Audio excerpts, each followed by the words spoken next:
how to use filter type. Now before you can use a filter, you must select its type. The type determines how the filter cuts out or boosts the frequency ranges.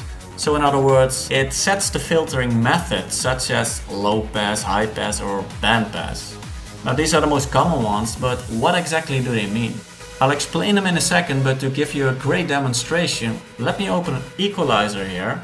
Because the equalizer serves as a visual tool to show all the filter settings. After all, a filter usually doesn't have a graphical user interface, while most equalizers do. Alright, back to the filter types. Now, a low pass filter, LP for short, removes the higher frequencies from your sound. So it passes the lower frequencies. And similarly, a high pass filter, HP for short, removes the lower frequencies. So it passes the higher frequencies. Now, lastly, a bandpass filter, BP for short, removes the higher and lower frequencies. So it passes a band of frequencies. Hopefully that makes sense to you, but if you have a question, don't hesitate and ask it in the comment section after you've watched this video.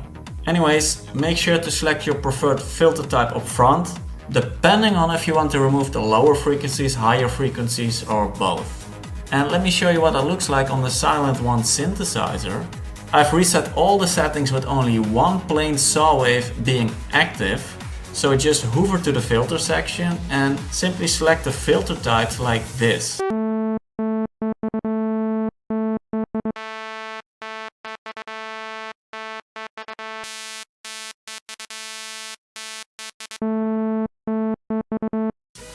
Now a filter type doesn't do anything on its own. To hear an actual effect, you have to use the other filter settings as well.